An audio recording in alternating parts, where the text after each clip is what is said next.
Assalamualaikum warahmatullahi wabarakatuh, sahabat Muslim. Terima kasih telah mengunjungi channel Muslim MK. Muslim menebar kebaikan. Silakan sahabat Muslim menulis hajatnya di kolom komentar agar dapat kita amini bersama. Mohon dukungan juga untuk like dan subscribe ya.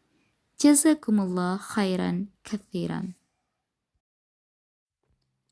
Sahabat Muslim, jika kisah detil seluruh perjalanan hidup manusia sejak Adam hingga manusia terakhir dituliskan, maka niscaya butuh lembaran buku-buku yang tebalnya tak terbayangkan. Berbagai warna dan corak hidup, berikut suka duka yang menyertainya tersajikan. Akan tetapi, jika diringkas dari semua kisah perjalanan manusia itu, ternyata terangkum dalam 2 kalimat saja. Seperti apakah kalimat tersebut?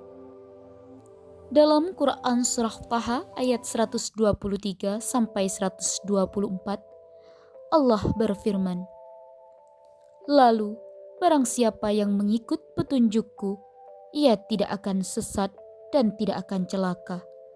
Dan barang siapa berpaling dari peringatanku, maka sesungguhnya baginya penghidupan yang sempit." Allah yang paling tahu tentang apa yang terbaik bagi manusia, lalu memberikan arahan dan petunjuk yang bermanfaat dan menyelamatkan manusia. Maka barang siapa yang mengikuti petunjuk itu, ia tidak akan tersesat.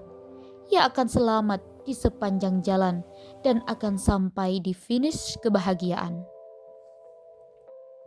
Sebagian besar manusia ketika sudah merasa pintar, merasa sok tahu mencari rute sendiri dalam hidupnya, bahkan sengaja berpaling dan menghindar dari aturan Allah yang Maha Pencipta dan Maha Tahu, maka ia akan tersesat di jalan. Ia akan terlunta-lunta di jalan yang melelahkan dan berakhir di ujung tujuan yang menyengsarakan. Ada yang salah dalam menetapkan target yang disangka membahagiakan, dan ada yang salah saat memilih kendaraan ataupun memilih rute mencapai tujuan.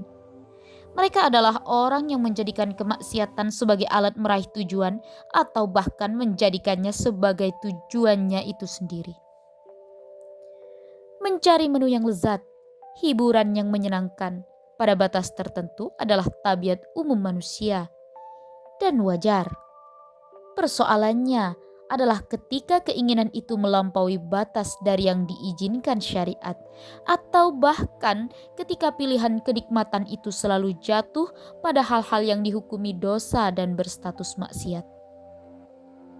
Dari sisi keterpuasan, tak ada ceritanya penghamba syahwat puas dalam satu titik. Ibarat minum air laut, makin diminum makin membuat haus. Pengalaman juga menunjukkan bahwa orang yang mencari kenikmatan di jalur maksiat, ia takkan pernah mengenyam kenikmatan yang diharapkannya. Justru yang terjadi adalah kebingungan dalam mencari kenikmatan. Bahwa pada kemaksiatan ada setitik kelezatan, sebagaimana diisyaratkan oleh Nabi dalam sabdanya, "Wa khuffatin naru bisyahawat." Artinya, dan neraka dihiasi dengan berbagai hal yang menyenangkan syahwat. Hadis riwayat Muslim. Akan tetapi, dibandingkan jerih payah yang dilakukan untuk menggapainya, seperti mengais lezatnya secuil roti di bawah timbunan sampah yang kotor dan bau. Belum lagi ditimbang dengan resikonya, terlampau kecil nilai kenikmatan yang diteguknya. Mencari kenikmatan dalam kemaksiatan itu seperti mencari rasa manis pada sesendok gula yang berada dalam segelas racun. Atau seperti kelezatan makanan yang dibumbui dengan racun.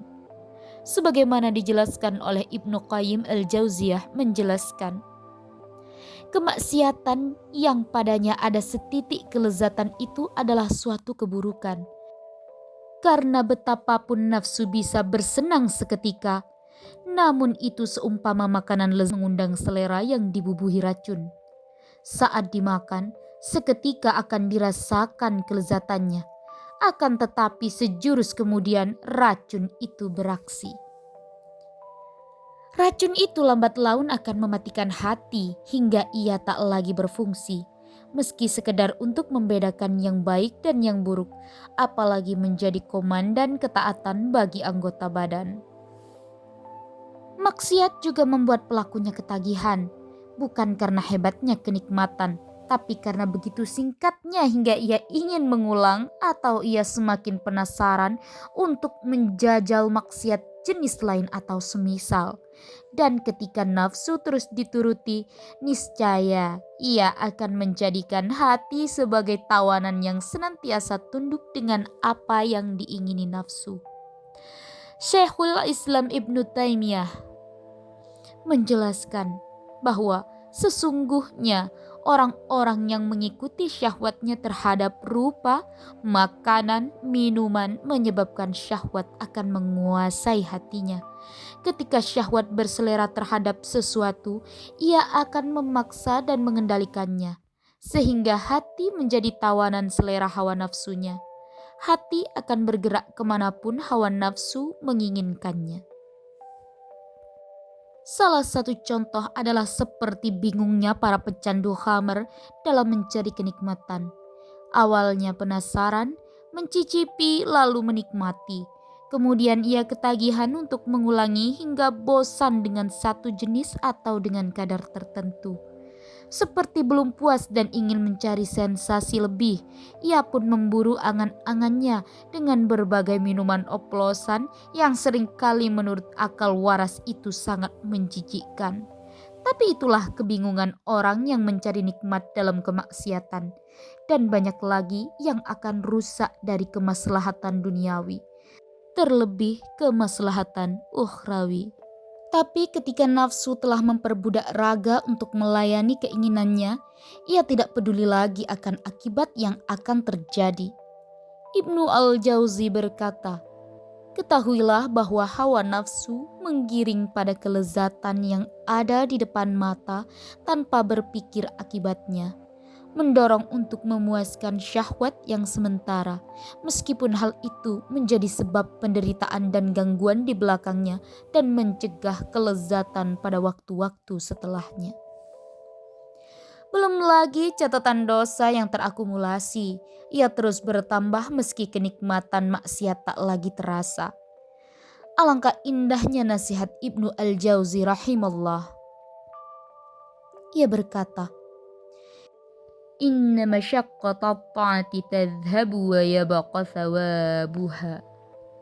Wa inna ladzatal ma'asi tadhhabu wa yabqa iqabuha."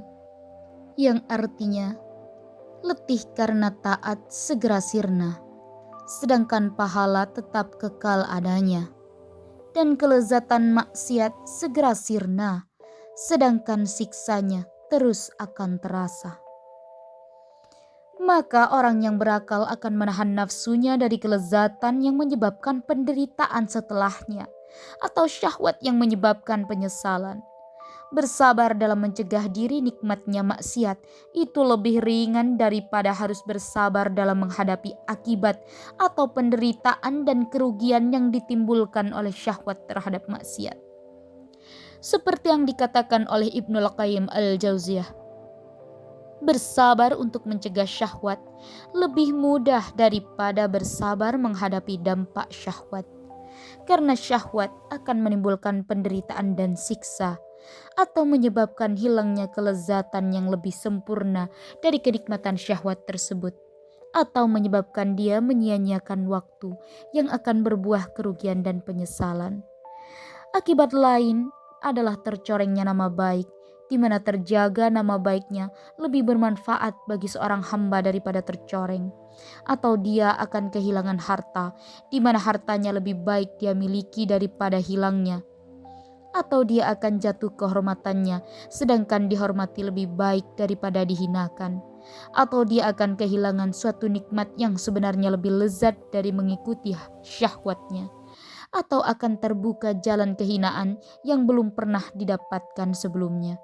atau akan menyebabkan rasa cemas, gelisah, sedih, dan rasa takut yang tak sebanding dengan remehnya kelezatan syahwat, atau menyebabkan gembiranya lawan dan kesedihan teman, atau menyebabkan terputusnya jalan untuk mendapatkan nikmat di masa yang akan datang, atau dia akan menyandang celah yang menjadi karakter dan tidak akan tercabut darinya selamanya, karena setiap perbuatan akan membentuk sifat dan akhlak.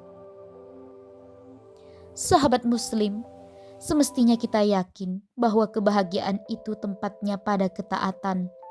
Kelezatan ibadah itu lebih nyata terasa dan tahan lama. Lagi pula, banyak kenikmatan yang dihalalkan oleh Allah sehingga tak perlu lagi melirik kepada fata morgana kenikmatan pada kemaksiatan. Pun ada juga hiburan-hiburan menyenangkan yang juga bernilai pahala. Sehingga tak perlu condong kepada hiburan yang menjerumuskan pada dosa dan penderitaan. Wallahul muwafiq. Semoga bermanfaat sahabat Muslim. Marilah kita bersama-sama memperbaiki diri. Kita hindari kemaksiatan dan perbaiki ketaatan kita kepada Allah Subhanahu wa taala. Assalamualaikum warahmatullahi wabarakatuh.